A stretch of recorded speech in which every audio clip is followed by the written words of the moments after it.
ویدیوی قبلی خرید کسب و کار رو اگر ندیدید حتما اول برید ببینید و اونجا من اومدم مقدمات و نقشه راه کلی رو توضیح دادم. توی این ویدیو قراره یک کیس استادی خیلی خیلی جذاب بررسی کنیم. من این کیس استادی رو از یکی از ویدیوهای بسیار پربیننده کانال My First Million برداشتم. قصه درباره یه خانومیه که بدون هیچ پولی بعد از اینکه درسش تموم شده یک کسب و کار چند میلیون دلاری رو خریده و پروسه رو با ریز جزئیات قرار براتون توضیح بدم. پس این ویدیو رو حتما تا پایان نگاه کنید چون خیلی جذابه و بهتون دید میده که در آینده میتونید چه ایده‌هایی رو پیاده کنید. حتی اگر نخواین بیزینس بخرید و بخواید کسب و کار خودتون هم راه بندازید، نکات خیلی جالبی وجود داره که میتونید ازش توی مسیر خودتون حتما استفاده کنید. خب هممون میدونیم که دیگه خرید کسب و کارهای موجود ما رو وارد یه فضایی میکنه که همه جزئیاتش مشخصه و ریسک پایینتری داره و این به این معناست که شما لازم نیست یه بازار جدیدی رو تست کنید، لازم نیست که عدم قطعیت‌های اولیه رو تحمل کنید. مشتریان مشخصن، سودآوری مشخصه و همه جزئیات تقریبا شفاف هستن و شما قرار این کسب و کار رو یک قدم به جلو ببرید و بهبود و گسترش بدید و این یک خیال راحتی ایجاد میکنه که شما از همون روز اول حتی میتونید یه مقداری حقوق داشته باشید و بلافاصله یه جریان نقدینگی ثابت و یک درآمد خیلی خوبی رو هم در ادامه کار داشته باشید و دستتون هم بازه. میتونید قبل از اینکه یک کسب و کاری رو بخرید سابقه مالیشو بررسی کنید، میتونید برند رو ببینید که آقا چند سال ساخته شده، تثبیت شده هست، چه بازاری داره، چه وضعیت سود عملیاتی داره و این جزئیات رو بررسی کنید. پس این مزیت خرید کسب و کار نسبت به راه اندازی کسب و کار. همونطور که توی ویدئوی قبلی گفتم، کسب و کارهای ساده که پیچیدگی خیلی خاصی ندارن مدیریت راحت تری دارن و این کم بودن پیچیدگی عملیاتی باعث میشه که شما خیلی سریعتر بتونید سوار کسب و کار بشید. خانم مورا که توی مدرسه کسب و کار فارغ التحصیل شده بود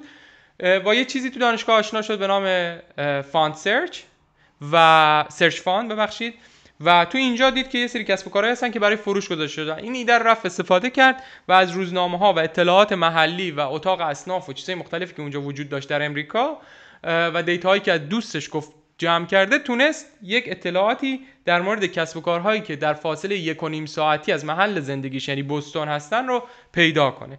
بعد قبول کرد که هیچی از ارزیابی کسب و کار نمیدونه، یعنی هیچ تخصصی در این زمینه نداره و شروع کرد به تحقیق و یادگیری اینکه آقا من چجوری میتونم کسب و کار بشناسم و چجوری میتونم بفهمم یک کسب و کار خوبه یک کسب و کار بده و مطالعاتش رو شروع کرد. همین که پذیرفت این کار رو بلد نیست باعث شد که شروع کنه به تجربه کردن و شروع کنه به یاد گرفتن. فهمید مثل دوستیابی اگه کسب و کارهای زیادی رو وقت بذاره و بررسی کنه به تدریج یاد میگیره که کسب و کار خوب چیه و کسب و کار بد چیه.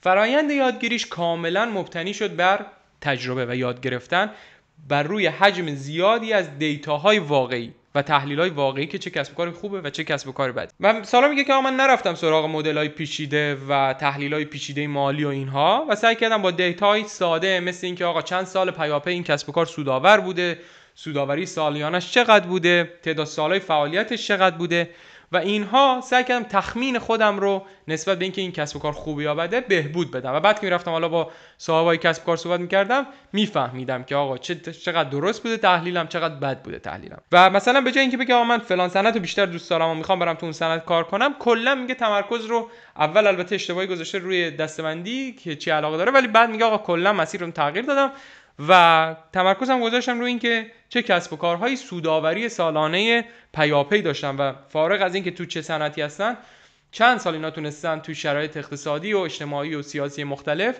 سودآوریشون رو حفظ کنن. تمرکزم گذاشتم روی این و میگه فهمیدم کسب و کارهایی هستن که تو صنایع به ظاهر عالی اصلا سودآوری آنچنانی ندارن و توی یه سری صنایعی که حتی بی زرق و برق هستن کسب و کارهایی هستن که سودآوریشون فوق العاده است. این اطلاعات رو هم از خود مالکا میگرفت، یعنی میرفت با مالکای کسب و کارهای مختلف صحبت میکرد، میزان سود سالیانه، نوع مشتریان، تاریخچه کسب و کار، این چیزا رو کامل میرفت در می آورد و مدل درآمدی کسب و کار رو سعی میکرد که یاد بگیره. به مرور زمان با مقایسه کسب و کارهای مختلف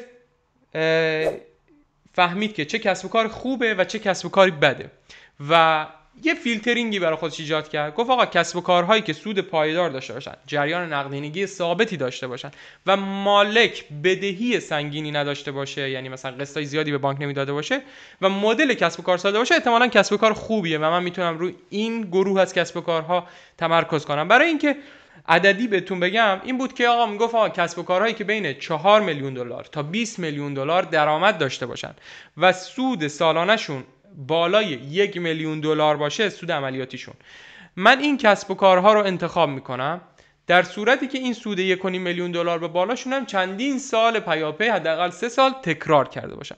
میگفت آقا کسب و کارهای کوچیک که زیر 4 میلیون دلار هست درآمد سالانه‌شون، اینا آسیب پذیرن و احتمالی که من بتونم رشد چشمگیری هم درشون ایجاد کنم خیلی کمه، پس در نتیجه اینا رو انتخاب نمی‌کردم. از اون طرف کسب و کارهای بالای 20 میلیون دلار هم میگه با بررسی‌های مختلف فهمیدم که اینها برای خریدشون من منابع مالی زیادتری نیاز دارم که احتمالاً بانک‌ها نتونن بهم وام بدن یا مثلا همکاری نکنه مالک کسب و کار. از اون طرف هم منابع انسانی خیلی زیادی دارن که من نمیتونم با این سن و این توانی که دارم اینا رو مدیریت کنم. پس توجه به این که توانمندی من چقدر، نظر مالی، بانک ها چجوری میتونن به من وام بدن و چیزای مختلف اینجوری خیلی مهمه. برای ایران شما میتونید این میلیون دلار رو به میلیارد تومان تبدیل کنید و عددا حدوداً همین در میاد. یعنی کسب و کاری که 4 میلیارد تومان تا 20 میلیارد تومان فروش سالانش باشه و 1.5 میلیارد تومان هم سالانه سود آوری داشته باشه، شاید بتونه گزینه خوبی برای خریدن باشه. حالا بازم میگم آدم باید تو عمل و توی اجرایات ببینه که چه عددهایی برای هر شخصی خوبه. اینا چیزایی که برای این خانم سارا خوب بوده و برای ما شاید یه عددهای دیگه و یه فیلترینگ‌های دیگه مناسب باشه. سارا میگفت آقا من سود عملیاتی رو خیلی بهش بها میدادم و یه محدوده خیلی مهم بود برای من. به نظر من کسب و کارهایی که میگفت حداقل 1.5 میلیون دلار سود خالص عملیاتی داشته باشن به صورت سالانه کیسای مناسبی هستن.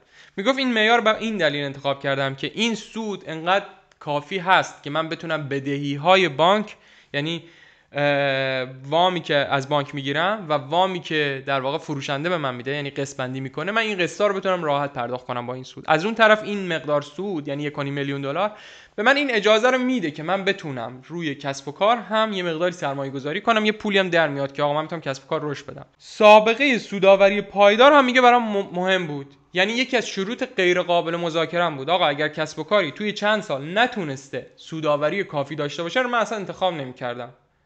به خاطر اینکه من آقا قرار بود قسط بدم و حداقل 3 سال پیامبر حتما باید این کسب و کار سودآور می بود و کسب و کارهایی که نوسان‌های زیادی داشتن تو سودآوریشون رو من سعی کردم انتخاب نکنم و این باثبات بودن سود نشون از باثبات بودن بازار هدف و تکرار پذیری فروش و اسکیل کردن کسب و کار بود. سارا میگه یه چیز دیگه هم علاوه بر این اعداد مالی برای من مهم بود، سادگی بیزینس پلن، یعنی مدل کسب و کار، بیزینس مدل کسب و کار ساده باشه. این سادگی میگه باعث میشد که یه نفری مثل من که هیچ تجربه تخصصی نداره خیلی سریع بتونه کسب و کار رو یاد بگیره و عملیات روزانه کسب و کار رو بفهمه. و میگه این کسب و کاری که آخر انتخاب کردم یعنی cartons.com، فروش جعبه‌های شونه‌های تخم مرغی، میگه این آپشن رو داشت. این شرکت میگه اینجوری بود که میومد جعبه ها رو میخرید، انبار میکرد و میفروخت، یعنی چیز پیچیده‌ای نداشت. و میگفت این مدل از کسب و کار باعث میشد که آقا وابستگی زیادی هم به مالک نداشته باشه. فردا آقا این مالک عوض شد کسب و کار از هم نپاشه و اگر میدید یک کسب و کاری خیلی به مالک وابسته هست سریعا سعی میکرد که اون رو رد کنه. یعنی چیزی هست که مثلا برندینگ شخصی طرف کرده و اون آقا اگر نباشه اون برند کلا به هم میریزه. اینا رو سعی میکرد که رد کنه و میخواست یه سیستمی بخره که مالک به راحتی قابل تعویض باشه. و میگفت همون اول هم میرفتم بررسی میکردم که اصلا فروشنده حاضر به صورت قسطی به من بفروشه یا نه، چون این مسئله میگه تأثیر زیادی میذاش روی این که من بتونم بدون پول این کسب و کار رو بخرم. پس در نتیجه فقط کسب و کارهایی رو که مالک حاضر بود قسطی هم بفروشه باشون کار میکردم. میگه من توی این مراحل یه سیستم پیاده کردم به نام سلرز نوت که میشه وام فروشنده. حالا این وام فروشنده چیه؟ میگه آقا وقتی یه خریدار میخواد یه کسب و کاری رو بخره ولی همه پول و نقد و نداره، میاد با فروشنده توافقی میکنه. توی این توافق فروشنده به خریدار وام میده و یه توافقی بین هم میکنن که با توی چند سال با بهره مشخص این پول رو باز پرداخت کنه. خریدار به فروشنده در واقع همون قسطی خودمون میشه. مثلا یک کسب و کاری اگه $1,000,000 شما 750,000 دلارشو از بانک میگیری و قسط‌بندی میکنه برات رو خود کسب و کار و پولو به فروشنده میدی. 250,000 تاش هم به فروشنده میگی که برای من قسط‌بندی کن، مثلا من طی 5 سال آینده با بهره مثلا اینقدر درصد به تو پس میدم. میگه این بهره رو هم سعی می‌کردیم که پایین‌تر ببندیم، انعطاف داشتم فروشنده و میگه من مذاکره می‌کردم، میگفتم آقا 25% قیمت رو به صورت وام فروشنده بهم بده، برای من قسط‌بندی کن، 75% رو هم میگه از بانک وام گرفتم، خودم هم هیچی پول نذاشتم. میگفت این سلرز نوت برای من خیلی مهم بود، به خاطر اینکه این امکان رو به من میداد که بدون پول بتونم به صورت قسطی بدون سرمایه نقدی آنچنانی کسب و کار طرف رو بخرم و همچنین این اطمینان رو میگفت برای بانک ایجاد میکرد. به بانک میگفتم ببین خود بنده خدا داره به من قسطی کسب و کارشو میفروشه، تا هم بیا قسطی بده. بانک هم میگفت قبول میکرد دیگه، میگفت آقا این آره این داره خودش مثلا قسطی میده کسب و کارشو، پس به کسب و کارش ایمان داره، کسب و کارم که عددا رو ما داریم میبینیم آره جواب میده، گردش مالی داره، در نتیجه به من به صورت قسطی میداد، پس به من وام میداد که من به صورت قسطی کسب و کار بخرم. فروشنده میفهمیدی که آقا به کسب و کار خودش ایمان داره یا نه. کسی که حاضر نیست کسب و کار خودش قسطی بفروشه یعنی شک داره که چند ماه آینده این کسب و کار سودآوری داشته باشه. در نتیجه این میگفت یک چیزی هم بود که من مطمئن میشدم فروشنده مطمئنه از درآمد داشتن کسب و کار خودش و میگفت اگه کسب و کاری بود که فروشنده حاضر نبود قسطی بده من واقعا دیگه بیخیالش میشدم. و از طرفی میگفت این قسطی بودنه به فروشنده این انگیزه رو میداد که به من توی انتقال صحیح مشتری‌ها کمک کنه، به من کمک کنه که من کسب و کارشو یاد بگیرم، به من مشورت بده. و کسب و کارهایی که میگفت که حاضر نبودن که قسطی بفروشن نشون میداد که یه کاسه زیر نیم کاسه‌شون هست. مثلا آقا فروشنده میخواد بعدش بره یه کسب و کار موازی دوباره باز کنه و مشتری‌ها رو با خودش ببره. در نتیجه من میگفت با اینجور کسب و کارا سعی می‌کردم مثلا همکاری نکنم، نرم تو بازی. و میگفت انعطاف داشتن توی مذاکره اونایی که حالت سلرز نوت رو قبول می‌کردن، به خاطر اینکه میدونستن آقا مدت بازپرداختی وجود داره، قسطی وجود داره و مثلا میگفت اینا رو میتونستیم با هم کم و زیاد کنیم و چون آدم بود نسبت به بانک راحت‌تر میشد باش کنار اومد. سارا میگفت که آقا سلرز نوت برای من یه سری مزایاهای دیگه‌ای هم داشت. مثلا آقا این باعث میشد که من بتونم بانک رو تو اولویت‌های پرداخت قرار بدم، یعنی بگم آقا ای بانک عزیز من قرارداد تو رو نوشتم که اول قسط تو رو میدم و اون بنده خدا میگه با من همکاری میکرد. و از طرفی هم میگفت نرخ بهره‌ای که من تو سلرز نوت تو وام فروشنده نوشتم خیلی پایین‌تر بود. مثلا اگر بانک 8% 6% میخواست از من سود بگیره، این فروشنده حاضر بود که کمتر از من سود بگیره و کسب و کارشو بفروشه و میگه بازپرداختش هم گذاشتم بین 3 تا 7 سال. و این میگه بدون پیچیدگی زیاد بودنش کمک کرد که من به راحتی با فروشنده توافق کنم. میگفت من سعی نکردم قرارداد خیلی پیچیده و بندای خیلی زیادی بیارم که این میگفت نگران میکرد فروشنده رو اگه میدید این همه بند و شرط و پیش شرط و تبصره من گذاشتم. خیلی شرایط میگفت سعی کردم که خیلی ساده بنویسم تو این قرارداد خرید قسطی از فروشنده. میگه یه نکته خیلی کاربردی هم بود که من توی گفتگوها استفاده میکردم با مذاکره‌های خریدم با فروشنده ها، این بود که بهشون میگفتم اگر کسب و کاری که اینقدر تعریف میکنی و اینقدر پول ازش در میاد پس چرا نباید حاضر باشی مثلا به صورت قسطی به من بفروشیش؟ و میگفت این مثلا طرفو منعطف میکرد و قانع میشد منطقی که آره مثلا من مطمئنم به کسب و کارم، در نتیجه حاضرم به تو قسطی هم بدم. و اینجوری میگه فروشنده ها رو من راضی میکردم که به این حالت که به من وام بدن کوتاه بیان. حالا از این مرحله بگذریم. برای اینکه اصلا این فروشنده ای رو بتونه پیدا کنه و مذاکره کنه باید با افراد خیلی زیادی صحبت میکرد. یعنی اصلا اینجوری نیست که شما برید مثلا شروع کنید و هفته بعد مثلا کسب و کاری رو پیدا کنید بتونید برید مذاکره کنید. میگفت من باید تعداد خیلی خیلی زیادی از کسب و کارها رو بررسی میکردم، باهاشون مذاکره میکردم و صحبت میکردم و این از توان من که یه نفر بودم خارج بود. در نتیجه فکری به ذهنم رسید.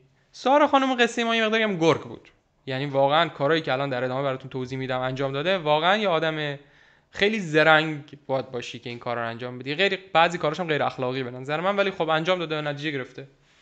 مثلا آقا میگه من تیم نداشتم و خلاصه تنهایی بدون سرمایه قرار بود یه عالمه مثلا سرچ کنم و جستجو کنم و اطلاع جمع کنم در کسب و کار مختلف که اصلا برای من به تنهایی نشدنی بود که مثلا صدها هزار کسب و کاری که توی شهر من هست رو بیام بررسی کنم.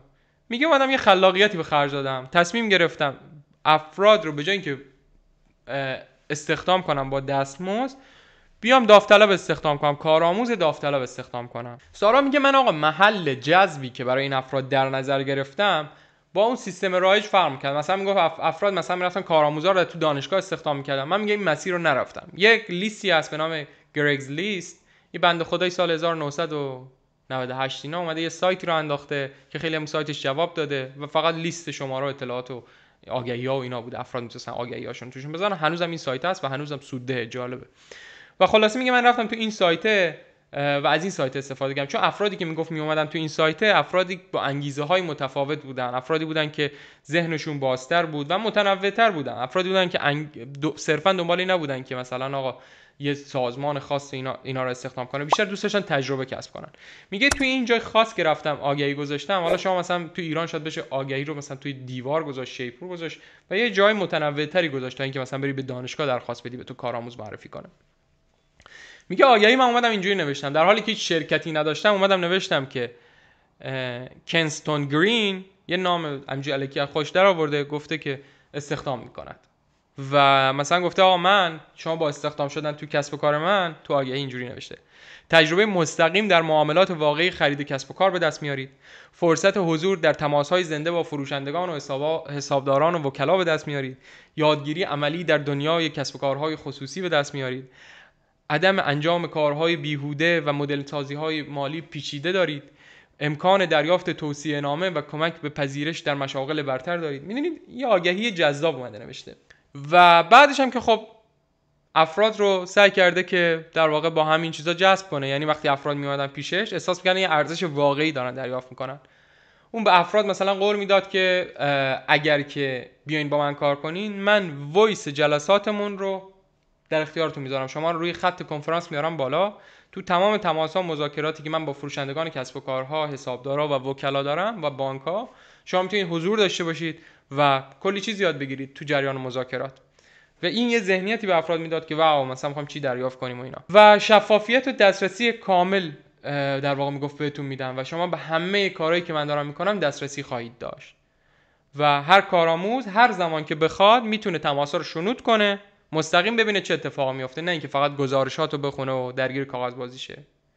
و این تجربه کارآموزی میتونه برای شما تبدیل شه به یک سکوی پرتاب. مثلا به افراد قول داد که آقا اگه عملکردتون خوب باشه من براتون توصیه نامه شخصی می‌نویسم، به بانک‌ها و شرکت‌های مشاوره و شرکت‌های سرمایه‌گذاری من براتون نامه میزنم و شما رو معرفی میکنم. در فرایند اپلای که دارید تو مثلا شغلای بعدنتون و کارهای دورهای تکمیلی آیندهتون بهتون کمک میکنم. یعنی یه سری ارزش‌های اینجوری سعی کرد به افراد بده و از این نتیجه تلاش‌هاش تونست 5 تا کارآموز جذب کنه. باحال دیگه. بعد کم کم این تیم رو بزرگتر کرد و افراد از این تجربه کارآموزی خوششون اومد، بهشون یه سری چیزا یاد میداد و افراد بیشتری کم کم جذب شدن. بسیاری از کارآموزا حتی بعد اینکه این پروژه تموم شد با سارا تو ارتباط موندن و حتی تو مسیر شغلیشون از این تجربه استفاده کردن. حالا مثلا یک کار باحالی که این پشت صحنه کرده این بوده که مثلا لوکیشن هم حتی نداشته که افراد ببره توی دفتری سر کاری.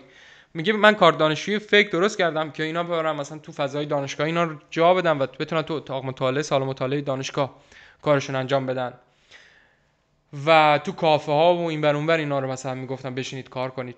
در واقع اینجوری سعی کرد که مثلا هزینه های کسب و کار رو مدیریت کنه و پولی پرداخت نکنه، صرفا فعلا که هیچ چیزی وجود نداره. و میگفت کاری که به این افرادم داده بودم این بود که اطلاعات افراد رو روی اینترنت جمع کنن. یه سری اطلاعات اولیه من بهشون میدادم از مثلا صنف و این ور اون ور و دوستان آشنایان، یه سری دیتا جمع کرده بودم از اینترنت، دیتای کلی، و اینا بعد کلین میکردن. این دیتا رو کلین میکردن که یعنی ایمیلا رو حدس میزدن با توجه به اسم کسب و کار، مثلا آقا اسم فرد با اسم کسب و کار به چیزهای مختلف. تو این hunter.io میتونید برید اینو ببینید که آقا اسم طرفو میدی، اسم آدرس سایت رو هم میدی، اسمای مختلفو چک میکنه تا بالاخره آدرس ایمیل این فرد رو از اون کسب و کار رو دست بیاره. میگفت من این کار رو به این افراد سپرده بودم که ایمیلای تک تک افراد رو برای من به دست بیارن و توی یه لیست بنویسن و این میگه باعث شد که خب خیلی در وقت من صرفه جویی بشه و اطلاعات کسب و کارها هم کامل بشه. میگه یکی دیگه از کارهایی که به این کارآموزا سپرده بودم این بود که باید کسب و کارها رو بیاین، حالا که من بهتون دارم یاد میدم، تحلیل کنید، احتمال بدید که آقا درآمدش چقدره، قدمت فعالیتش چقدره و اینا رو ریسرچ کنید در بیارید و سودآوری اولیه‌شون رو مشخص کنید و بر این مبنا کسب و کارها رو غربالگری کنید، این شرط‌ها رو بذارید و اونایی که شروط خوبی ندارن رو مثلا حذف کنید و بعد مثلا اطلاعات مالکا رو که پیدا کردید، ایمیل‌های اولیه‌شون رو بنویسید، فرست لاین ایمیل رو بنویسید. فرست لاین ایمیل خیلی مهمه. وقتی داری به یک فرد غریبه ایمیل میزنی، خط اول روی ذهنیت اون که این ایمیل رو باز کنه و این ایمیل شخصی سازی نوشته شده اثر خیلی زیادی میذاره. خب میگم فرست لاین ایمیل رو بنویسید توی ستونی تو اون گوگل شیت و بعد با یه سری از ابزارهایی میگه من شروع کردم به ایمیل فرستادن. اول کم کم میفرستادم، بعد دیدم اینجوری سالها طول میکشه که من بخوام به همه اینا ایمیل بدم، دیگه میگه بالک فرستادم و وقتی که بالک فرستادم لیست همه ایمیل‌ها و یه سری پرسونالایزد میکردم ایمیل رو با یه سری فیلدایی که در واقع گذاشته بودم داخل اونها و میگه یه عالمه ایمیل بالک اینجوری با کیفیت تقریبا خیلی خوب فرستادم. ایمیلام جوری بود که نزدیک به واقعیت بود. مثلا میگفتم کسب و کار شما و جملات خیلی کلی میگفتم، به جای که بیام دقیق صحبت کنم رو چیزایی که شک داشتیم، جملات خیلی کلی، عبارات خیلی کلی استفاده میکردیم که مثلا کسب و کار شما نتیجه بخش بوده در چند سال اخیر، ما کسب و کار شما رو بررسی کردیم، یه جوری که اون فردی که میخونده به جای اینکه مثلا بگه نه اینجوری نبوده یا اطلاعاتتون گنگه، مثلا ایمیل رو جوری مینوشته که مثلا ما کسب و کار شما رو بررسی کردیم، کسب و کار خیلی خوبیه، اگر مایلید مثلا کسب و کارتون واگذار کنید بیاین با هم صحبت کنیم. حالا یه سری اطلاعات شخصی سازی شده هم اونجا میذاشته، آقای مثلا پیتر و برای کسب و کار فلان، و مثلا این حس رو طرف میگرفته که ایمیل خصوصی براش ارسال شده، در حالی که ایمیل اسکیل بوده، کلی ارسال شده. من توی ویدیوی دیگه در مورد کلد ایمیل نوشتن توضیحات کافی دادم، میتونید اون ویدیو رو ببینید. و بعد میگه مثلا کارآموزا میومدن تو تماس‌های تلفنی، تو گوگل میتایی که من با افراد داشتم تا ببینن و یاد بگیرن و برای خودشون نکته برداری کنن و ایده بگیرن از اینکه چجوری باید صحبت کنن توی مذاکره خرید کسب و کار و چیز یاد بگیرن. چیزی که بیشتر از همه این خانم داره اعتماد به نفس به نظر من، وگرنه تو خودت تازه از دانشگاه اومدی بیرون و دوباره میری کارآموز میگیری، این چیز جز اعتماد به نفس و آره دیگه اعتماد به نفس نیست که تو به خودت خیلی اعتماد داری که این کارا رو میکنی. خیلی از افراد اون اعتماد به نفس رو ندارن که هیچ وقت شروع نمیکنن به این شکل کار کردن. و خب میگه با یه سری ابزارهای میونیم ایمیل‌ها رو چک میکردیم و از لینکدین و جای مختلف اطلاعات افراد رو جمع میکردیم، وبسایت‌های مختلف و دیتاهایی که بعضی جا میفروشن و اینا، و این دیتا رو کامل میکردیم برای هر فردی، بعد فیلتر میکردیم و بعد مشخص میکردیم و بعد ایمیل میزدیم، یه ایمیل کلی. به محض اینکه یکی جواب نو میداد خب از تو لیستمون خط میخورد، اونایی که جواب نو نمیدادن یا هیچ جواب نمیدادن فالوآپ میشد روشون، و اونایی هم که جواب میدادن فوراً میرفتیم توی مرحله بعدی که تماس تلفنی بود. و توی اون تماس تلفنی اولیه من یه سری اطلاعاتی از افراد میپرسیدم و اگه که خوب بودن دیگه وارد مذاکره طولانی تر باهاشون میشدم. میگه توی این ایمیلایی که من اول میفرستادم اصلا هدفم این نبود که بیان با من مذاکره کنن، هدفم این بود که به ایمیل جواب بدن آره یا نه، میخوان کسب و کارشون رو بفروشن یا نمیخوان بفروشن. یعنی هدف من توی ایمیل اول فقط همین یس یا نو بود و ایمیل رو طوری مینوشتم که سر صحبت باز بشه و این نکته مهمیه دیگه. بعد یه چیزی که واسه خود من جالب بود این بود که مثلا این اطلاعات رفته کجا آورده و میگفت یه رفیق داشته تو اداره دیتاهای خصوصی کسب و کارا رو داشته، احساس میکنم تو اداره مالیات بوده، چون میگفت خود اظهاریشون بوده برای اداره مالیات، اون دیتا رو رفته در آورده و بعد مثلا یه سری دیتای دیگه از اینترنت میگه جمع کردن، از شرکت‌های خصوصی خریدم و اینا، و رو اینترنت یه ربات پایتون مثلا فکر کنم نوشته و اسکرپ کرده از سایت‌های مختلف جمع کرده، میگه نام شرکت و دامنه فعالیت و درآمد تقریبی و تعداد کارکنان و سال تأسیس رو میگه ما اینجوری رفتیم در آوردیم و مرتب کردیم و بعد با این افرادی که میگه کارآموز گرفته بودم این اطلاعات تکمیل کردم. بعد میگه مثلا فرست لاین ایمیل ها رو ما میومدیم با توجه به همین اطلاعات مینوشتیم. مثلا اگر که درآمدش بین 1 تا 5 میلیون دلار بود مینوشتیم با توجه به موفقیت قابل توجه شما در سال فلان، یا مثلا مینوشتیم آقا اگر که سال تأسیسش فلان بود مینوشتیم با توجه به سابقه چندین ساله شما از سال 2005. یعنی نگاه می‌کردیم چه دیتایی از اون فرد هست، فرست لاین ایمیل رو با توجه به اون مینوشتیم یا اون خطی که اختصاصی بابت اون کسب و کار نوشته شده، چون بقیه ایمیل که تمپلیت بوده. و میگه اینجوری اون فرد حس میکرد که آره واقعا ایمیل برای اون ارسال شده. حالا چند تا اشتباه هم تو این مسیر کرده و اصلاح کرده که به نظرم جالبه در موردش صحبت کنیم. اول این که میگه آقا من و تیم کارآموزام میومدیم بر اساس صنعت کسب و کارها رو فیلتر میکردیم، میگفتیم مثلا صنعت حمل و نقل، صنعت خدمات بسته‌بندی، و میگه بسیاری از کسب و کارها که عالی و سودآور بودن خب تو این صنایع نبودن و ما نادیده میگرفتیمشون و فرصت‌های واقعی به خاطر این پیش‌فرض ذهنی حذف می‌شدن. در نتیجه اومدیم میگه کلا فیلترینگ سنت رو گذاشتیم کنار و فقط بر اساس سودآوری مرتب کردیم کسب و کارا رو. و این میگه باعث شد که خب خیلی کسب و کارهای جالبی پیدا کنیم تو صنایعی که اصلا فکر نمی‌کردیم اینا میتونن سودآور باشن. و ایمیلمون هم میگه قبلا مثلا آقا 50 تا میفرستادیم، بعد اومدم این حالت بالکو که پیاده کردم، هزینه آنچنانی هم نداره، حتی تو ایران هم بخواید ایمیل بالک بفرستین نهایت 50-60 دلار میشه برای 1500 تا ایمیل در روز فکر میکنم و آنچنان هزینه بالایی هم نداره. و میگه این روش باعث شد که خب خیلی سریعتر و کاربردی‌تر به نتیجه برسیم و افراد دقیقمون رو پیدا کنیم. میگه ما اول اومدیم آقا تک به تک ایمیل فرستادن و اینا، ولی خب خیلی طول میکشید اصلا به صرفه نبود. بعد کلا وقتی کلد ایمیل به افراد میفرستی، یعنی ایمیل سرد میفرستی به افراد و افراد تو رو نمیشناسن، نرخ جواب دادن خیلی پایینه، نهایت بهترین حالت مثلا 20% ایناست و اصلا جواب نمیده دیگه. میگه استراتژیمون عوض کردیم بالک و یه بانک ایمیل درست کردیم و ایمیل‌های نصف پرسونالایز شده به صورت تمپلیتی آماده کردیم و ارسال کردیم.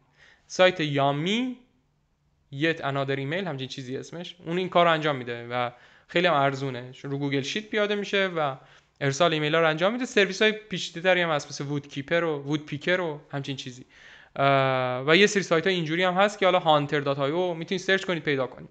آپولو هم هست مثلا که میتونید دیتای افراد ازش در بیارید و اینا رو میتونید تو این فرآیند پیدا کردن اطلاعات افراد برای خرید کسب و کارشون استفاده کنید. البته اینا در خارج ایران کاربرد داره، تو داخل ایران انقدر دیتای افراد به نظر من به شکل‌های مختلف لیک شده و لو رفته از اسنپ و از اداره مالیات جای مختلف، من فکر می‌کنم راحت‌تر میشه اطلاعات جمع کرد تا این مصائبی که این بنده خدا کشیده. و میگه این فیلترینگی که کردم خیلی جواب داد. افرادی که واقعا مایل به فروش بودن خب جواب میدادن با علاقه، کسایی که مایل به فروش نبودن یا مثلا پاسخ نمیدادن کاملا مشخص میشدن و میگه این مسیر باعث شد که خیلی از کارامون جمع و جور بشه و بتونیم بریم مرحله بعد. و چون من ایمیل های کلی هم میزدم، اگه اطلاعات کسب و کار اشتباه بود زیاد به مشکلی نمیخورد و افراد بازم جواب منو میدادن و من میتونستم سریع افراد رد کنم یا تایید کنم و بریم باهاشون یه مرحله بعدی مذاکره. میگه بعد از اینکه یه عالمه ایمیل فرستادم، یه نفر پاسخش منو جذب کرد که همین ekcartons.com بود. میگه جوابی که داده بود خیلی دقیق و طولانی بود و گفت که کسب و کار من سال 2001 راه اندازی شده، 20 سال سابقه فعالیت داره، طی این سالا پیوسته سودآور بوده و برند در بازار مشتریان کوچیک و بزرگ هست، از مزارع کوچک گرفته تا فروشگاه‌های صنایع دستی میان از من خرید میکنن. این شرکت میگفت که نه تنها در فروش کارتون تخم مرغ فعاله، بلکه مثلا محصولات اختصاصی هم میفروشه. من یه پتنت هم ثبت کردم که خب این پتنتی که ثبت کرده در واقع اختراعی کرده مدل جعبه خاصی مثلا، که میگفت این منو خیلی تحت تاثیر قرار داد که آره یه مزیت رقابتی هم حالا این کسب و کار داره. و میگه خب سابقه طولانی سودآوری مستمر، تمایز رقابتی با این پتنتی که ثبت کرده و مدل‌های خاص جعبه‌ای که داشت و مدل ساده کسب و کارش باعث شد که من انتخاب کنم و برم روی این کسب و کار تمرکز کنم. میگه مدل این کسب و کار خیلی ساده بود. ekcartons.com میتونید سایتشو بزنید ببینید. میگه کارتون می‌خرید، نگه می‌داشت و می‌فروخت و عملیات خیلی پیچیده‌ای نداشت که من نفهمم و نتونم یاد بگیرم. مدل درآمدش هم خیلی قابل پیش بینی و واضح بود. فروش مستقیم محصولات، خرده فروش هم بوده. و میگه یه سری بسته‌بندی‌های خاص داشت و قالب‌های خاص داشت که برای بازارهای خاص طراحی کرده بود و اینا رفت تو ثبت اختراع کرده بود و رقبا نمیتونستن ازش استفاده کنن و این باعث میشد که من احساس کنم که مزیت رقابتی هم داریم و میتونیم تحت یک شرایط محافظت شده تری رقابت کنیم. و میگه بعد که خیلی دقیق‌تر بررسی کردم، تحلیل اطلاعات این کسب و کار رو انجام دادم، فهمیدم 55% جعبه تخم مرغه، ولی یعنی همین شونه تخم مرغه و 45% اصلا برای بیزینس‌های دیگه است، یعنی صنایع دستی، لوازم کوچک رو بسته‌بندی میکنن، چه میدونم صابون خونگی میسازن بسته‌بندی میکنن و اینجور چیزاست. و میگه فهمیدم که چه بازارهای دیگه وجود داره که مثل جعبه تخم مرغ هزینه‌هاشون اینجوری نیست که صرفاً مارجینشون پایین باشه و خیلی مشخص باشه و براشون جعبه مثلا هزینه‌اش مشخص باشه و اهمیت داشته باشه، بلکه کیفیت و شخصی سازی براشون مهمه. و میگه همین خب خیلی باعث شد که من تو این کسب و کار رشد کنم. میگه من یه سری کارا کردم که تو فرایند وام گرفتن که باعث شد که راحت‌تر بتونم وام بگیرم. این اولا میگه که من خیلی مطرح کردم همون ابتدای مذاکرات که من وام فروشنده رو میخوام تو به من وام بدی، به صورت قسطی پولت از من بگیری با سودش. و فروشنده راضی شد. بعد میگه رفتم با 20 تا بانک صحبت کردم، خیلی از بانک ها قبول نمیکردن، بعضیاشون حاضر بودن در واقع شرایط کسب و کار در نظر بگیرن و با من کار کنن. و من میگه رفتم یه سری اطلاعات جمع آوری کردم، یه پرونده محکمی ساختم که بتونم به بانک سابقه طولانی مدت سودآوری این شرکت رو نشون بدم، یه پروجکشنی برای آیندهش نشون بدم و به بانک نشون بدم که آقا فروشنده درگیری در معامله است، یعنی قراره که به من قسط بده. در نتیجه ما این بنده خدا اعتماد کرده که آینده این شرکت سود داره، شما هم اعتماد کنید. و میگه اینا ریسک ذهنی رو میگه برای بانک آورد پایین. تو ایران هم همینجوریه، یعنی شما فکر نکنید که میرید با کارمند جلو گیشه صحبت میکنید حل میشه، باید برید با مدیر بانک و حتی مدیرای بالاتر از در واقع مدیر اون شعبه حتی صحبت کنید که بتونید بعضی واما رو بگیرید و نشدنی نیست. من خودم این کار کردم و شما میتونید این کار رو انجام بدید. باید برید صحبت کنید و اون نه اولی که شنیدی رو سریع قبول نکنید. و میگه در نهایت یکی از بانک‌ها پذیرفت که سرمایه گذاری کنه و 75% قیمت بنده خدا رو به من وام بده که من بهش بدم. میگه قرارداد نقدی بستیم و من یه ریالم پول ندادم و خلاصه $1 هم پول ندادم و خلاصه کسب و کار رو خریدم. ولی میگه وقتی خریدم بدبخت شدم، یعنی کسب و کار رو به محض اینکه خریدم چالش‌های سال اول شروع شد. میگه من یه اشتباهی کردم، این بود که خیلی زود احساس کردم که دیگه باید اثر خودم رو تو این کسب و کار بذارم و تغییرات مدیریتی و عملیاتی رو شروع کنم. میگه اومدم تو قیمت گذاری تغییر دادم، گفتم که این قیمت ها پایینه، من تا 15% مثلا با توجه به رقبا میتونم قیمتم رو افزایش بدم و به این صورت میگه من قیمت رو افزایش دادم و این باعث شد که مشتری ها خیلی ناراضی بشن، مشتری فعلی خیلی ناراضی بشن و مشکلات برام درست شد. از اون طرف مثلا اومدم دیدم که یه جاهایی تامین کننده های ارزون تری هست، اومدم تامین کننده ها رو عوض کردم، اونایی که به من جعبه میفروختن و این میگه داستانای دیگه درست شد. تامین کننده های قبلی ناراحت شدن. میگه یه سری کارمندای قدیمی با من نمیساختن، تعدیلشون کردم، دعوا را افتاد، سردرگمی تو تیم ایجاد شد، استرس گرفتن کارمندا و میگه به گند کشیدم کسب و کارو تو سال اول. یه کار اشتباه دیگه‌ای که میگه کردم این بود که میگه به داده ها زیاد توجه میکنم بدون توجه به تجربیات غیر مکتوب. یعنی میگه فکر میکردم مثلا همین شیتا و همین چیزا رو بررسی میکنم، گزارشات فروش رو بررسی میکنم، دیگه همه چی میفهمم، در حالی که میگه خیلی اطلاعات کلیدی کسب و کار تو ذهن کارمندا و تو ذهن مالک قبلی بود و جای ثبت نبود. مثلا چرا یه مشتری خاص ترجیح میده تلفنی بخره نه از وبسایت؟ چرا فلان محصول که سود بالایی داره کمتر تبلیغ میشه؟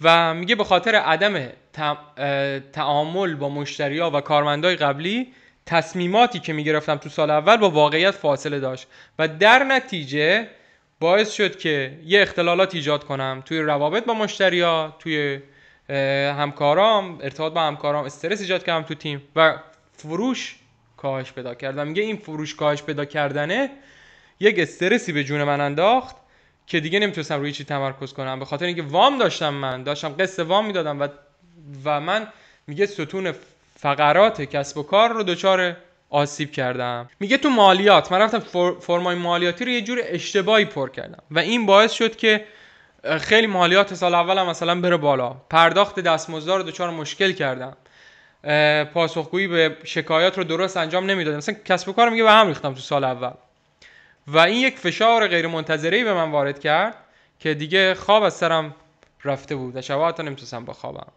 و یه مشکل دیگه‌ای که میگه داشتم تو سال اول این بود که یک شبکه حمایتی قوی نداشتم، یک کسی نبود من ازش ارتباط بگیرم، مشورت بگیرم، یاد بگیرم، افرادی که بدونن چه کاری درسته تو این بیزینس یا شبیه این بوده باشن. و این میگه باعث شد که من اشتباهات خیلی زیادی کنم تو سال اول، تصمیماتی بگیرم، تغییراتی بدم که تا مرز ورشکستگی کسب و کار رو پیش ببرم. از طرفی میگفت چون افراد با سواد و با تجربه دور بر من نبودن، برای چیزای کوچیک مثل تغییر فرایند ارسال کالا یا مثلا مذاکره با تامین کننده یا مثلا تصمیم در مورد استخدام یه فرد جدید، ساعت‌ها و روزها میگه از من وقت میگرفت و اگه میگفت یه نفری مشاوری کنارم بود که این چیزا رو بلد بود، توی چند جلسه کوتاه یا یه تماسی مثلا شاید میتونست کمکم کنه. و میگفت که چیزای کوچیک، بعضی چیزا هفته‌ها برای من طول می‌کشید که تصمیم بگیرم و این میگه روند رشد و بهبود کسب و کار رو شدیداً کند کرده بود. و میگه اولویت بندیم هم توی مدیریت کسب و کار به خاطر همین بی تجربگی زیاد بود. مثلا میگه من وقت زیادی صرف CRM و بهبود فرایند سفارشات داخلی و نمیدونم طراحی سایت و این چیزا خیلی زیاد میگه وقت گذاشتم، در حالی که مشکل کسب و کار، نیاز فوری کسب و کار تو اون موقع بهبود خدمات مشتریان بود. باید یه جوری بهتر بهشون سرویس میدادیم. و میگه یه مشاوری، یه مربی وقتی نبود که اینو به من بگه که آقا اولویتاتو درست بچین، باعث شد که من خیلی به کسب و کار ضربه بزنم. یه چیز دیگه که میگه خیلی توش دچار استرس شدم و اشتباه داشتم تصمیم میگرفتم، نداشتن الگو و قیاسی برای تصمیمات مالی بود. نمیدونستم فرمای مالیاتی رو چجوری پر کنم، نمیدونستم آقا پرداخت سود رو چجوری داشته باشم. مثلا من این پولی که داره اضافه میاد رو برم سرمایه گذاری کنم مجدد تو کسب و کار، برم انبارداری رو تکمیل کنم، انبارم رو مثلا پر کنم برای سال آینده. و میگه چون کسی نبود که به من مشورت بده، من اشتباه میکردم همش. بعد میگه توی ارتباط با کارمندام خیلی به مشکل خورده بودم. یکی رفتارش پایین بود، کیفیت کارش پایین بود، نمیدونستم که باید اخراجش کنم، نمیدونستم باید بهش فرصت بدم، نمیدونستم چه جوری باید بهش بازخورد بدم. و میگه رفتار اشتباه داشتم، دیر به کسی که کارش اشتباه انجام میداد فیدبک میدادم، تنش‌های غیر ضروری تو کسب و کار ایجاد کرده بودم، بحث کرده بودم با یه سری کارمندا و همه چی به هم ریخته بودم. و میگفت اگر که من یک شبکه‌ای از افراد با تجربه، یه ادوایزری بورد دور برم بود، قطعا اینقدر اشتباه نمی‌کردم، قطعا اینقدر مسیر اشتباهی نمی‌رفتم و خیلی سریعتر پیشرفت می‌کردم و کمتر استرس می‌کشیدم توی سال اول. پس اهمیت ادوایزری بورد اینجا فهمیدیم، افرادی که بتونن توی بخش‌های مختلف کسب و کار به ما مشورت بدن. خیلی چیز مهمیه که ذهن تو این افراد میتونن باز کنن، مسیرهای جدیدی میتونن جلوت بزنن. افراد با تجربه‌ای که توی حوزه‌های مختلف کسب و کارت کار میکنن، نه اینکه صرفا مثلا مشاور یا منتور کلی هم برای کسب و کار. این افراد نه، افرادی که دقیقاً مثلا تو کار امور مالی سررشته دارن، مثلا که افرادی که دقیقاً توی صنعت مثلا بسته‌بندی و جعبه تخصص دارن. پس حضور افراد اینجوری و متفاوت و مشورت گرفتن و جلسه گرفتن ماهانه اینجا اهمیتش مشخص میشه. میگه من خیلی تمرکز داشتم که مشاورای مالی و حقوقی که میگیرم واقعا کار کرده باشن با شرکت‌های دیگه و سابقه طولانی داشته باشن، نه اینکه صرفا مدرکشو داشته باشن یا برند شرکت مشاوره داشته باشن. و میگفت من مبنام تو انتخاب افراد برای اینکه تو تیم ادوایزری بردم بیان این بود که مشاور واقعی بوده، یعنی ببخشید تجربه واقعی توی اون حوزه داشته باشن.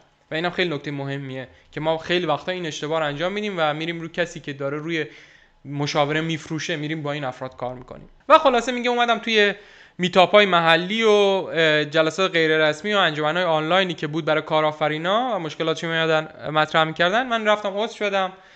بعد دیگه میگه کم کم شروع کردم ارتباطات و هم پیام‌های حمایتی انگیزشی و احساسی میگرفتم، هم خیلی کمکم میکردم، بهم انگیزه میدادن که چجوری کسب و کارم رو رشد بدم. میگه خیلی غیر رسمی از شکست‌ها و موفقیت‌های دیگران کلی چیز یاد گرفتم. و میگه یه استرس خیلی زیادی تو سال اول داشتم که این وام رو ما چجوری باید پرداخت کنیم. میگه اگرچه مثلا اون بنده خدا قبول کرده بود که با فاصله پولش من بگیره، ولی من همیشه یه ترسی داشتم که اگه فروش ناگهانی افت کنه چه خاکی سرم بگیرم، چجوری قسط رو پرداخت کنم. اگه رکود اقتصادی بشه تو کشور، مثلا فلانی الان مثلا ترامپ مثلا تصمیم یهویی بگیره، من چجوری قسطمو پرداخت کنم.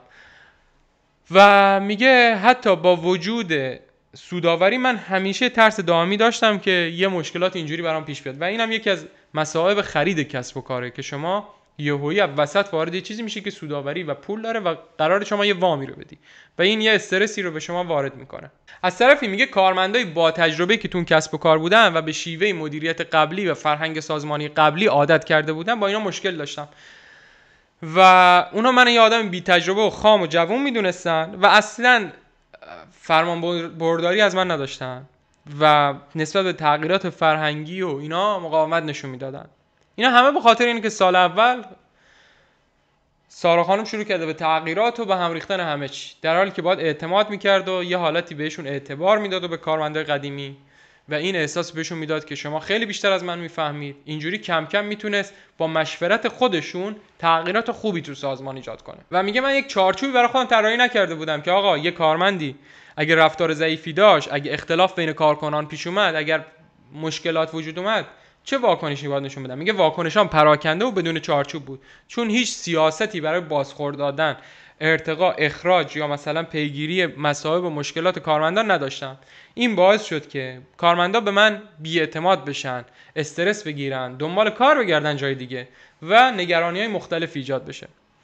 و میگه فرهنگ سازمانی رو من از اون ثباتی که مدیر قبلی داشت خارج کرده بودم، با رفتارهای حساب نشدم. و یه اشتباه خیلی بزرگ دیگه که میگه تو سال اول کردم این بود که به جای اینکه روی مشتریای فعلی تمرکز کنم، تمرکزمو گذاشته بودم روی توسعه بازار و محصولات جدید و مشتریان جدید و بریم مشتری جدید جذب کنیم و کسب و کار بزرگ کنیم و اینا. و این میگه که بی‌توجهی من به مشتریای فعلی باعث شد که کم کم این مشتری قبلی رو ناراضی و ناراحت کنم و خیلی هاشون از دست بدم و خب باز این استرس ایجاد میکنه، چون اونا قرار بود پول بیارن تو شرکت و جریان نقدینگی رو دچار مشکل میکنه. در نتیجه میگفت اینم یکی از اشتباهات بزرگ من بود که به مشتریان فعلی به خوبی تو سال اول توجه نکردم. یه چیز دیگه ای که میگه تو سال اول بهش توجه نکردم و یاد نداشتم این بود که من بلد نبودم که تصمیمات رو و تفکر کردن رو واگذار کنم و فکر می‌کردم تو همه فرآیند شرکت خودم باید حضور داشته باشم و این منو واقعا خسته می‌کرد که تو ریز جزئیات من داشتم نظر میدادم و تیم رو هم خسته می‌کرد، چون احساس استقلال تو شرکت از بین رفته بود و کسی فکر نمی‌کرد که آقا من میتونم به خودم اعتماد کنم و کاری رو جلو ببرم. و میگه این باعث واقعا فرسودگی شغلی در من شد و انگیزه و امید کارکنان رو هم میگه کلا بین برده بود. در نتیجه اینکه تو یاد بگیری که کی واگذار کنی و کی تو تصمیم گیری یا دخالت کنی یه مسئله مهمیه و تو اگه بری یه کسب و کاری بخری و بخوای تو همه چیزش دخالت کنی واقعا فرسوده میشی. در کل سارا میگه آقا تو سال اول بزرگترین اشتباهی که میتونی انجام بدی اینه که یه تغییر ایجاد کنی. میگه تو سال اول هیچی تغییر ندین آقا، به خاطر اینکه شما دلیل موفقیت فعلی کسب و کار رو هنوز درست نفهمیدید. هنوز نفهمیدید تأمین کننده ها چرا این افرادن، مشتریان چه شخصیت و پرسونایی دارن و چه جوری باید باشون رفتار کرد و اینها چه نیازهایی دارن و چه انتظاراتی دارن. کارمندا هم نمیفهمی که آقا اینا چه جور آدمایی هستن، چه انتظاراتی دارن، چه نیازهایی دارن. و میگه هر تغییری که شما میاین میدین باعث استرس، عدم اطمینان تو آدما میشه و چون قلق بخشای مختلف کسب و کار رو کامل هنوز درک نکردید، هنوز نمیفهمید که یه سری فرایندا چرا وجود داره و به نظر غیر منطقیه ولی چیزای مهمی پشتشون هست، به کسب و کار و خودتون آسیب جدی میزنید و ضربه میزنید به جریان نقدینگی و ثبات مالی شرکتی که تازه به دست گرفتید و این فشار روانی بهتون وارد میکنه و وارد یه لوپ منفی میشید و شاید بعد یک سال دیگه اون کسب و کار اصلا وجود نداشته باشه با مدیریت هیجانی شما که اومدید اثر خودتون رو روی کسب و کار بذارید، در حالی که واقعا نباید هیچ اثری تو سال اول روی کسب و کار بذارید. از طرفی داده‌های واقعی رو، تصمیمات قبلی رو، سیستم سازی قبلی رو که هنوز مکتوب نشده رو از بین میبرید و دیگه نقطه اولیه‌ای وجود نداره که اگه گند زدید بتونید برگردید بهش. یعنی سال اول تمام تمرکز باید روی سیستم سازی باشه، روی چینش اون چیزی که الان وجود داره و مکتوب کردن و سیستماتیک کردن کسب و کار باید باشه. مثلا آقا اومده سال اول قیمت گذاری محصولات عوض کرده، برخی محصولات که حاشیه سود بالاتری داشتن اومده قیمتاشو افزایش داده بدون اینکه مشورت کنه، بدون اینکه تحلیل رفتار کنه، قیمتا رو تغییر داده. احساسش این بود که من اگه قیمتا رو ببرم بالا سوداوری رو افزایش دادم و حاشیه سود افزایش پیدا کرده، خب پول بیشتر در میارم، ولی خب تعداد زیادی از مشتری‌ها خب به قیمت حساس بودن، در نتیجه فروشش کلی افت کرده و شکایت شده، درخواست بازگشت سفارش داشته و ریترناش رفته بالا و خلاصه به فنا داده کسب و کار. و سال اول کم کم فهمیده که آها من نباید دست بزنم به کسب و کار. از سال دوم که تصمیم گرفته حساب شده و دقیق عمل کنه و رفته یه ادوایزری بورد گرفته، کامل داستان برگشته به نفعش. حالا چه جوری برگشته الان میخوام بهتون بگم. اول که شروع کرده فهم کرده فقط کارتون تخم مرغ میفروشن، بعد که رفته بررسی دقیق تر کرده فهمیده که آقا نه، کارتون تخم مرغ یه بخششه، اسم شرکت کارتون تخم مرغ، ولی بازار خیلی گسترده تر و جذابتری اون پشت وجود داره که این اصلا ندیده گرفته بوده. میگه رفتم سفارشات قدیمی رو توشون کند و کاف کردن و بررسی کردن و سوابق فروش مرتب کردن و به کی چقدر میفروختیم و چی میفروختیم و به کجا میفروختیم. میگه دیدم چند تا دسته‌بندی جدید وجود داره که من اصلا ندیده میگرفتم. یکی تولید کننده های صنایع دستی ان، شرکت های غذایی کوچک ان، کارگاه های شکلات سازی ان، سازندگان قالب های صابون و محصولات حمام هستن که اینها مشتری های عمده من هستن، علاوه بر اونایی که شونه تخم مرغ میخرن. و من دیگه با اینا تماس گرفتم، سعی کردم که باهاشون بیشتر صحبت کنم، بیشتر بشناسمشون و بفهمم چرا دارن از ما استفاده میکنن، چه مزیت‌هایی دوست دارن محصولات ما داشته باشه، چه مشکلاتی سیستممون داره. و میگه فهمیدم که اصلا سود اصلی ما از شونه تخم مرغ نیست. بعد میگه من رفتم سایت چون بالا بود، رفتم کوئری‌های سرچ کنسول رو بررسی کردم، دیدم رو چه کلماتی ما داریم بالا میایم. دیدم رو جعبه‌های صنایع دستی و قالب‌های بسته‌بندی دستساز کوئری‌های ورودی‌های خیلی خوبی داریم و فقط روی شونه تخم مرغ نیست. میگه وقتی رفتیم تحلیل کردیم محصولاتو، دیدیم یه سری محصولات که طراحی خاصی دارن و برای مشاغل غیر تخم مرغی هستن، غیر مرغی هستن، سود و حاشیه در واقع درآمد بالاتری برای ما ایجاد میکنن و قیمت‌های بالاتری هم دارن. و میگه از روی رفتارهای کاربرا فهمیدم که سفارشات کوچیکتری این شرکت‌ها سفارش میدن اما دفعات سفارششون بالاتره و این شرکت‌ها تمایل داشتن که محصولات خاص‌تری داشته باشن، طراحی‌های اختصاصی تری داشته باشن و میگه این دیدم که یک مزیت رقابتی اینجا وجود داره و من میتونم اینجا یه ارزش افزوده اضافه کنم. این مشتریان مثل مشتریای شونه تخم مرغ به قیمت حساس نبودند و کیفیت و زیبایی براشون اهمیت زیادی داشت. در نتیجه میگه وقتی فهمیدم که آقا فقط 55% درآمد مال شونه تخم مرغ و 45% مال چیزهای دیگه است، کلا میگه داستان رو تغییر دادم. بیاین یه سری درسایی که تا اینجا سارا گرفته رو با هم مرور کنیم. یکی این که فهمید که آقا اگه بیاد داده‌های واقعی رو، اوردرهای قبلی رو، سفارشات قبلی رو بررسی کنه، شاید به یک دیتایی برسه که فراتر از چیزی که بیرون به نظر میرسه و فهمید که نباید کسب و کار رو به اون اسم اولیه و تصور اولیه محدود کنه و شاید یه فرصت‌های، یه گوشه‌ای وجود داشته باشه که الان نادیده داره گرفته میشه و فرصت توسعه محصولات جدید با این ایده ها میتونه به کسب و کار اضافه بشه. و خیلی هم تاکید داشت که آقا هیچ چیزی مثل بررسی سفارشات گذشته و تحلیل اطلاعات قبلی نمیتونه کمک شما کنه تا بفهمید که چطوری کسب و کارتون رو توسعه بدید. بعد از اون دیگه میگه من افتادم تو بازار تبلیغاتی و برندسازی شخصی و به شرکت ها پیشنهاد میدادم که من میتونم ابزار هدیه تبلیغاتی براتون درست کنم، ابزار بازاریابی با این جعبه‌هاتون درست کنم، جعبه‌ای درست کنم که خودش شما رو معروف کنه. و دیگه میگه آقا این افتادم توی مسیر جدید، لوگو پرینتینگ و خلاصه نوع کسب و کار رو کم کم شروع کردم به تغییر دادن. بهشون گفتم من براتون طراحی‌های خاص انجام میدم، چاپ لوگو انجام میدم.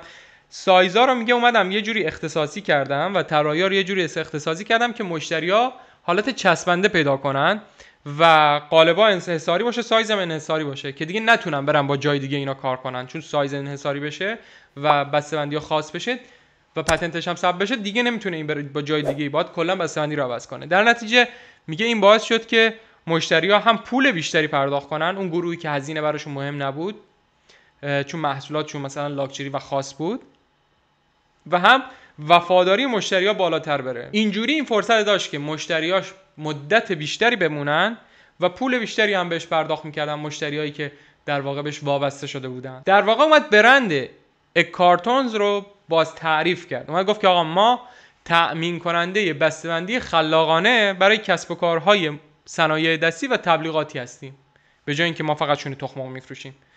و این ایده‌ای که پیاده کرد کسب و کارشو ترکوند و رشد خیلی زیادی کرد. و همچنان که داشت رشد می‌کرد کرونا شروع شد و کووید 19 که اومد خیلی از این قضیه استفاده کرد. اومد گفت ما بسته‌بندی‌های بهداشتی درست می‌کنیم، بسته‌بندی‌های ویژه داریم برای در واقع نیازهای خانگی و میگه آقا این باعث شد که سفارشات هم به شکل چشمگیری افزایش پیدا کنه. من مثلا بسته‌بندی‌های بهداشتی میدم، چیزای خاص اینجوری اومد مطرح کرد و حاشیه سودش خیلی رفت بالا. سارا یه سری درس مدیریتی هم گرفته بود که حالا من اینجا براتون مطرح می‌کنم. مثلا گفت که آقا من فهمیدم که حساب کتاب کسب و کار باید خیلی شفاف و ساده باشه، جریان نقدینگی همیشه باید زیر نظر باشه که چقدر پول داره میاد، چقدر داره میره و چقدر تو حساب شرکته.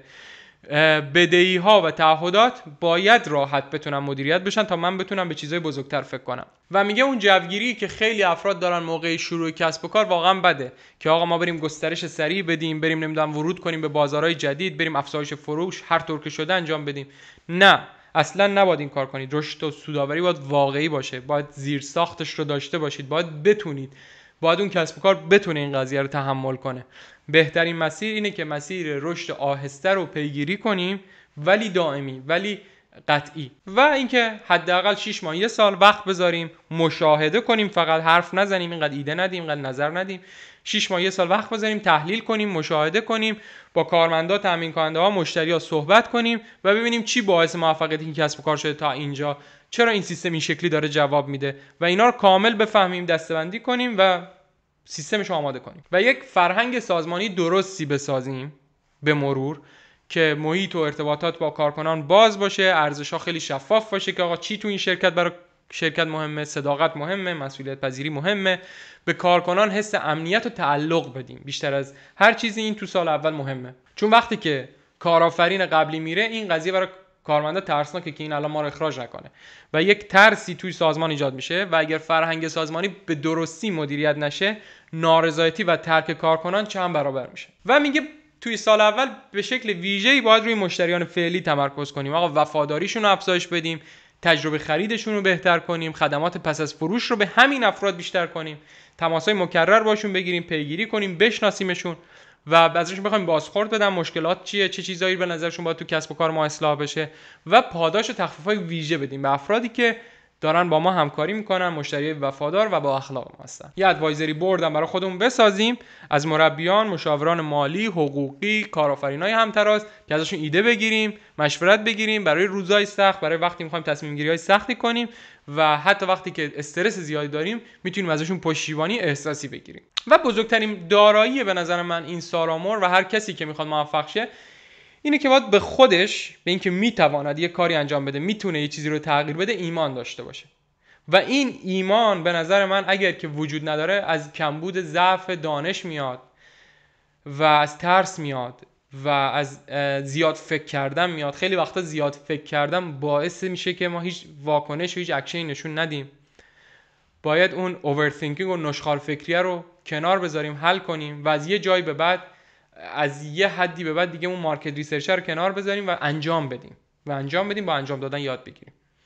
و میگه این خیلی چیز مهمیه که آقا من میتونم یه ذهنیتیه که باید هر کارآفرینی داشته باشه. برای اینکه کاری که میکنید قابل تغییر باشه، تغییراتی که تو کسب و کار میدید کوچیک باشه. یعنی توی حالت گذاری اول یه بخشی از مشتریان رو تغییر بدید، مثلا براشون یه موضوعی رو اگر جواب داد گسترده عمل کنید، نه اینکه همین ابتدا روی همه مشتریان، روی همه افراد پیاده کنید. استراتژی‌ها رو نرم پیاده کنید، یه دکمه آندو داشته باشه هر کاری که دارید میکنید، هر قراردادی، هر موضوعی، تا بتونید تغییرات رو مدیریت کنید و اگر خوب نبود به حالت قبلی برگردونید. و میگه چیزی که باعث موفقیت میشه اینه که شما ول نکنید. یعنی ناامید شدن و ول کردن، میگه تنها چیزی که باعث شکست میشه، شکست های کوچیک و چالش ها و تجربیات کوچیک در مسیر هستن، ولی شما باید هر بار که زمین میخورید بلند شید و اون انگیزتون رو از درون حفظ کنید که من یه روزی موفق میشم، من یه روزی میتونم به اون چیزی که میخوام برسم. و اینه که امید رو در شما زنده نگه میداره و میتونید سالیان طولانی با شکست‌های مختلفی که میخورید ادامه بدید. خب داستان سارامور هم تموم شد. درسای خیلی جالبی ازش یاد گرفتیم. امیدوارم که اگر قرار کسب و کاری رو بخرید یا دارید به این ایده فکر میکنید، نکاتی که اینجا گفته شد براتون کاملا کاربردی و مفید بوده باشه. کامنتی داشتید حتما بذارید، ایده‌ای داشتید حتما بذارید، سوالی داشتید حتما بذارید. من خیلی خوشحال میشم که با شما مکالمه و گفتگو داشته باشم. روز خوبی داشته باشید. خدا نگهدار.